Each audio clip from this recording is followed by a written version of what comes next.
Hey everyone, welcome to another video where we check out some of the best Easter eggs and secrets from the Gran Turismo series of video games. This time around we're getting stuck in straight away on Gran Turismo 3. Now you'll probably be familiar with the Replay Theatre mode, which is ever present on the series, albeit sometimes under different names. Anyway, on Gran Turismo 3 you can either load one of your own saved replays, or you can watch a demonstration. These are largely license tests and time trials, but there's one other replay which is a two-player battle. Upon loading it up, you can see that it's a head-to-head race between a Mini Cooper and a Formula 1 car. If you're playing the Japanese or North American version of the game, it'll be the FO94H, and on the PAL version it'll be the Polyphony 001. The Mini gets around a 1 minute 25 second head start before the F1 car takes off. And spoiler alert, it overtakes it just before the finish line. What's strange about this replay is that it's not available at the beginning of the game and no one is exactly sure of how it's unlocked.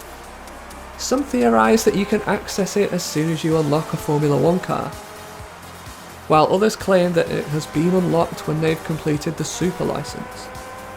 In any case, it's something fun to stumble across. Now we move forward to a title which I don't think we've featured in this series before now. Gran Turismo 5 Prologue. Did you know that Gran Turismo 5 Prologue has a hidden kiosk mode?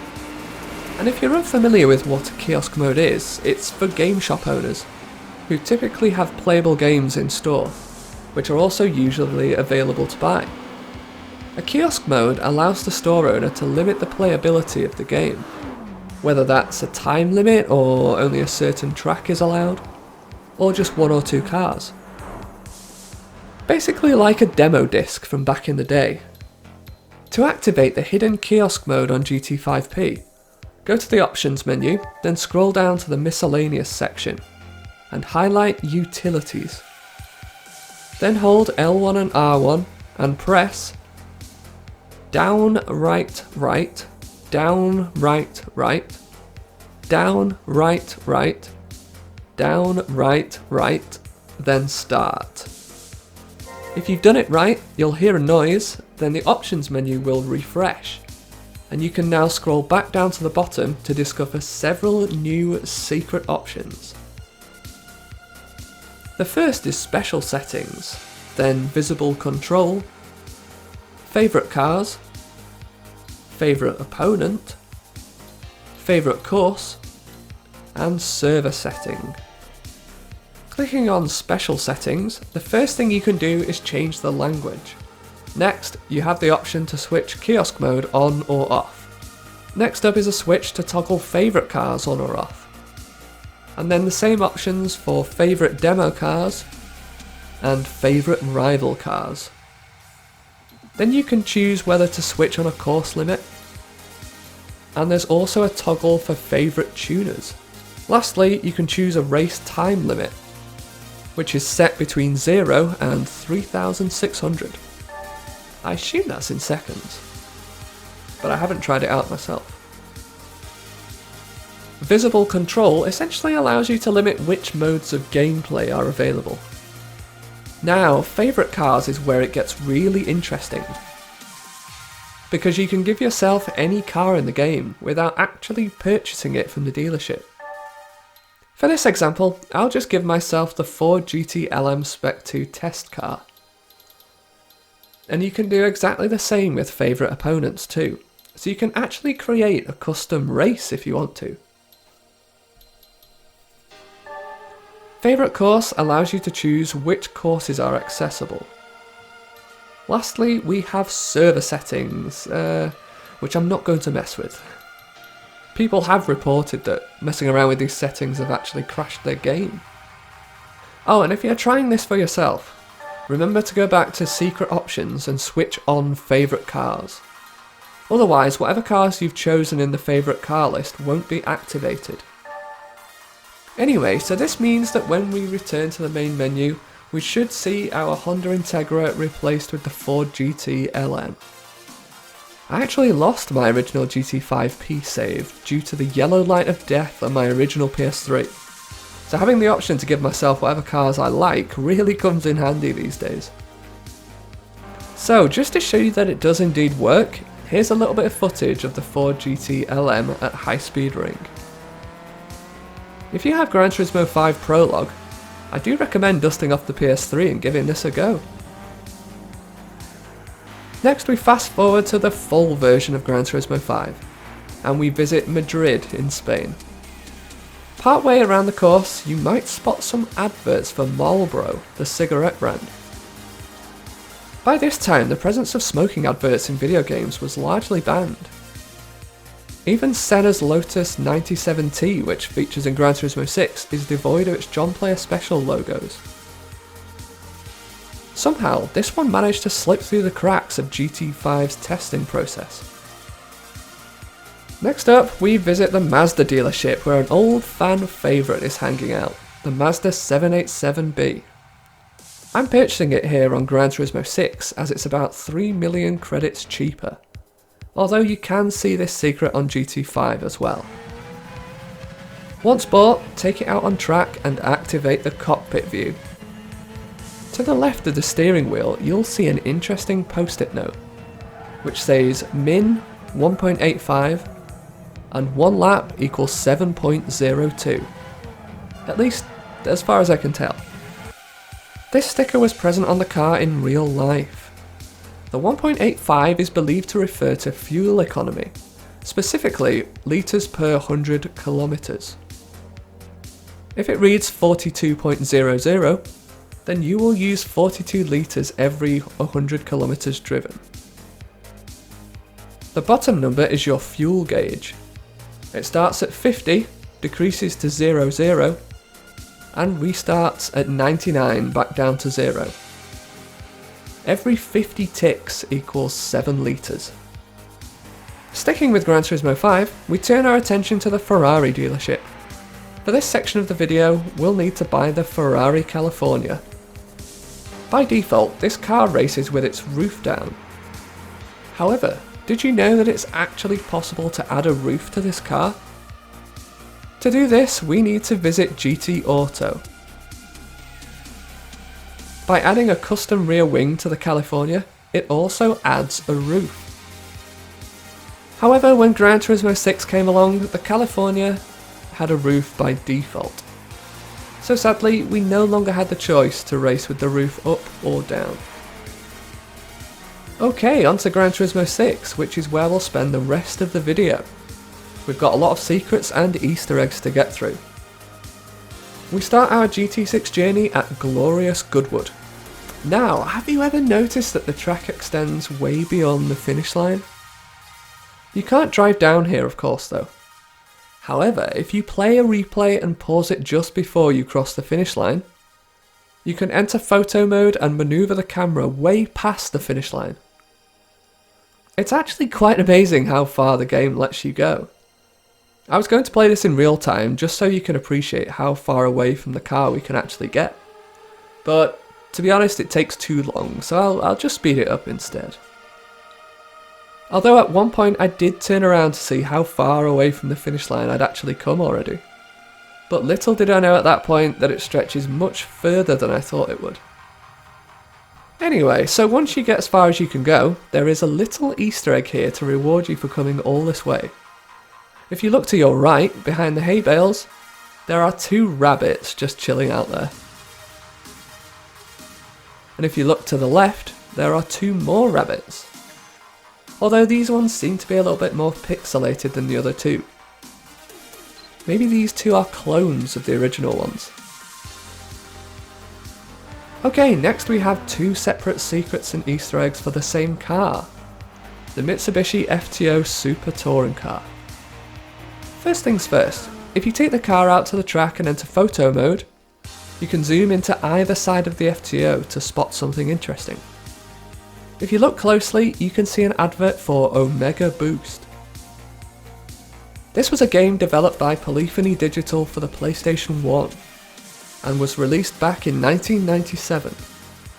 Omega Boost is a 3D shoot 'em up in space, as far as I can tell, although I've never played it myself. Maybe I should now.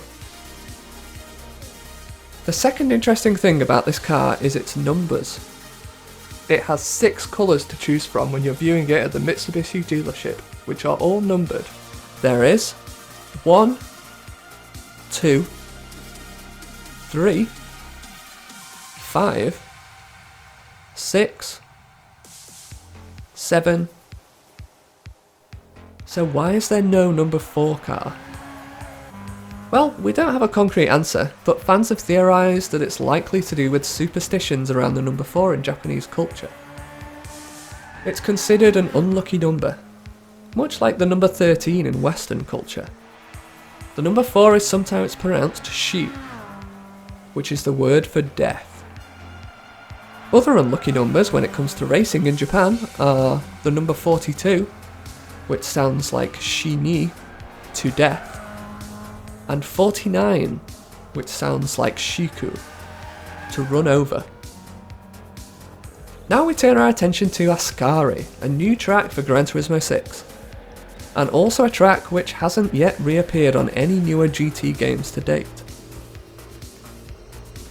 If you drive a short way around the track until you reach the first chicane, drive off the track to the left and onto the grass. Here you can find a tiki sunshade which you can actually interact with. You can crash into it with your car and knock it over. Also, I've found at least 2 other tiki sunshades around the rest of the course. So who knows if there are any other objects you can interact with as well. Next we turn our attention away from the track and to photo travel mode, where we visit the City of Arts and Sciences in Valencia, Spain. Fun fact, I've actually been here in real life a few years ago when I went to l'Oceanographique. Anyway, so there's more than an oceanarium to this place. It's a vast complex of different buildings, each more beautifully and cleverly designed than the last.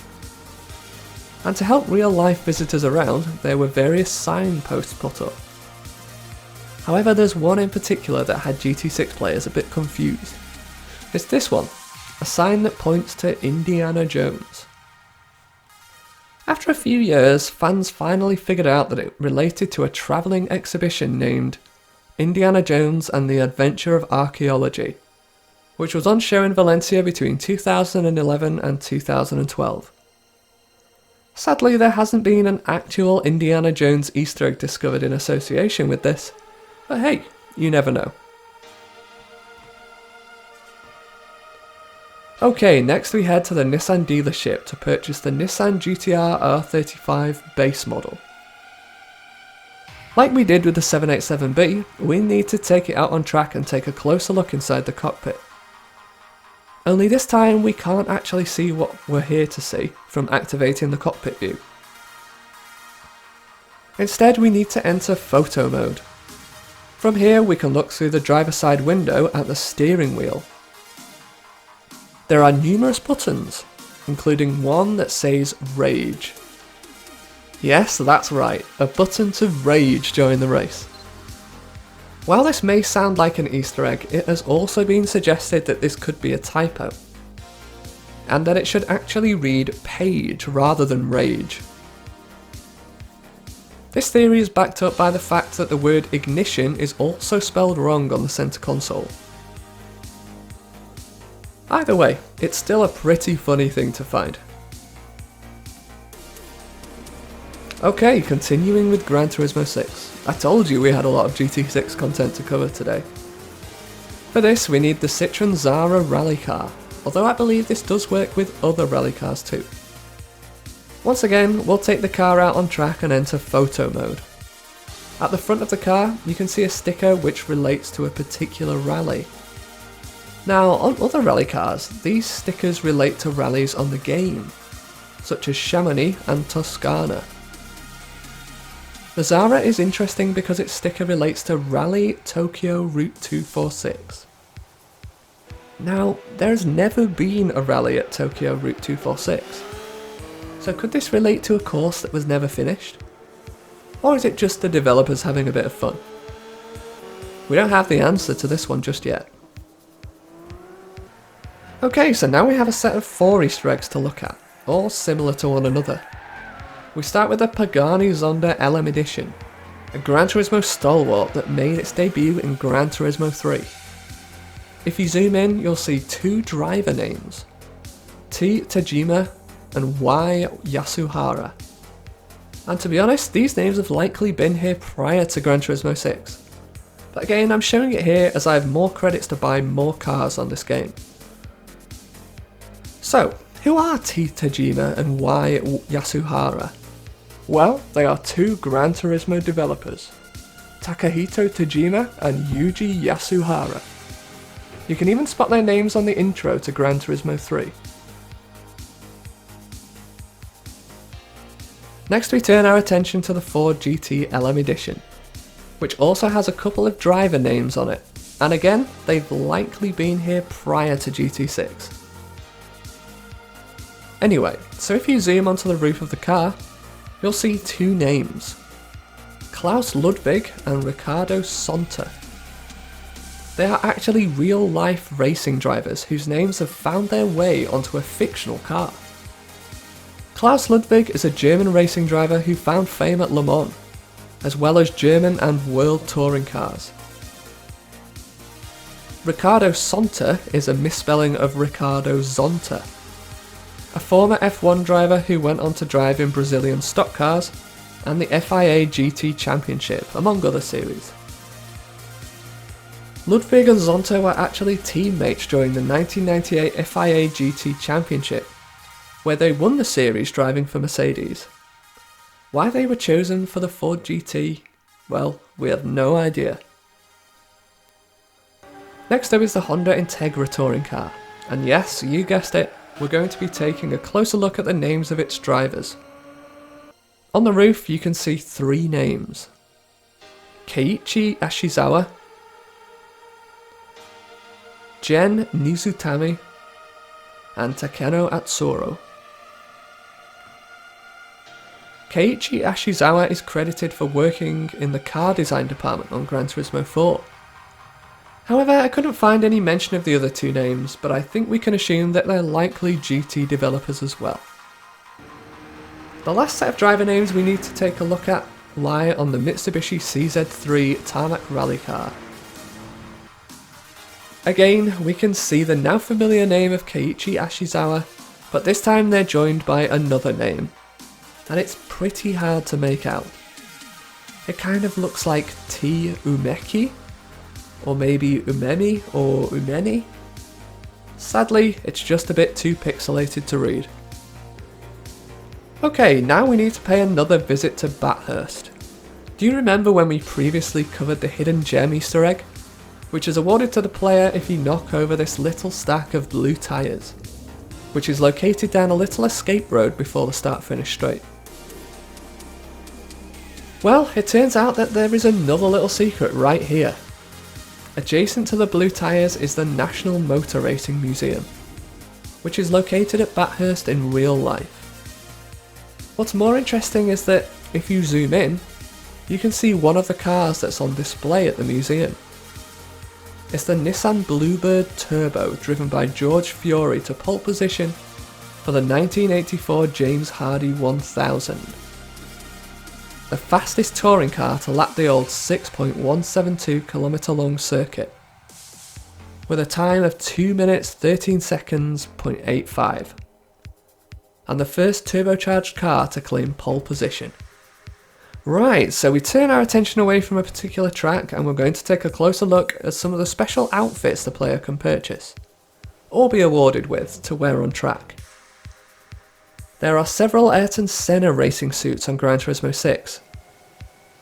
One of which is the 1980 racing suit, which Senna wore when he was in his karting days. What's interesting about this special outfit is the visor is somewhat bigger than on more modern helmets, and it's also more transparent.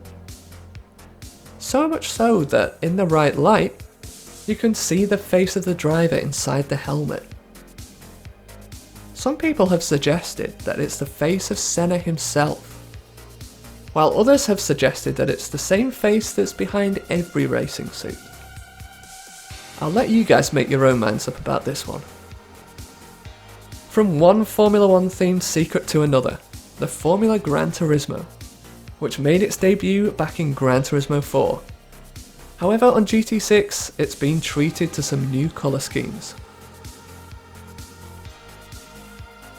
Most notably, there is the addition of a chrome and red Formula GT. This was likely modelled on the real-life McLaren Mercedes cars from 2006 to 2012. Driven mostly by Jenson Button and Lewis Hamilton, among others, before the team eventually found their way back to their original iconic papaya orange livery. Lastly, for this video at least, we look to a particular championship for this secret, the GT500 Championship. While most driver names in this game are entirely made up, in this championship they're partially based on real life races. And I say partially because they likely didn't have the legal rights to include the full driver names. So they got around that by randomising the driver's first initial, so it's only the surname that's genuine. They all seem to be drivers who are active in Super GT in or around 2006, and you'll likely see a partially different selection of drivers every time you start a race. Some do seem to be made up, but some are definitely real-life Super GT drivers. So we have Bjorn Verdheim, a Swedish racing driver who drove in Super GT from 2006 to 2019, whose best result overall was second place in GT300 in 2013 and 2014. Katsuyuki Hironaka, a Japanese racing driver who was active in Super GT from 2005 to 2020. His best result was 3 second place championship finishes in GT300. Satoshi Motoyama, a Japanese racing driver who has driven in JGTC and Super GT since 1996 and continues to do so. He won the GT500 title 3 times. Ronnie Quintarelli, an Italian driver who first competed in Super GT in 2005 and still does today. He won the GT500 title 4 times. Yuya Sakamoto, a Japanese racing driver who was active in Super GT in the GT300 series from 2007 to 2016. Sebastian Philippe, a French driver who began racing in JGTC in 2001 all the way up to the 2009 Super GT season. His best result overall was second in GT500 in 2006. Michael Krum, a German racer who began his JGTC career in 1995 before ending it in 2015. He won the GT500 title twice. Sugio Matsuda, a Japanese driver who first raced in JGTC in 2000 and still does in 2021. He took back-to-back GT500 titles in 2015 and 2016. Toshihiro Kaneishi, a Japanese racing driver who first appeared on the JGTC scene in 2002 and last raced in 2014. He finished second overall in GT500 in 2013. Lastly, we have Sakon Yamamoto, the ex-F1 Japanese driver who raced in Super GT in 2005 and 2006, winning 1 race. And that takes us to the end of the video. I hope you enjoyed it, and be sure to look out for some more secrets and Easter eggs very soon.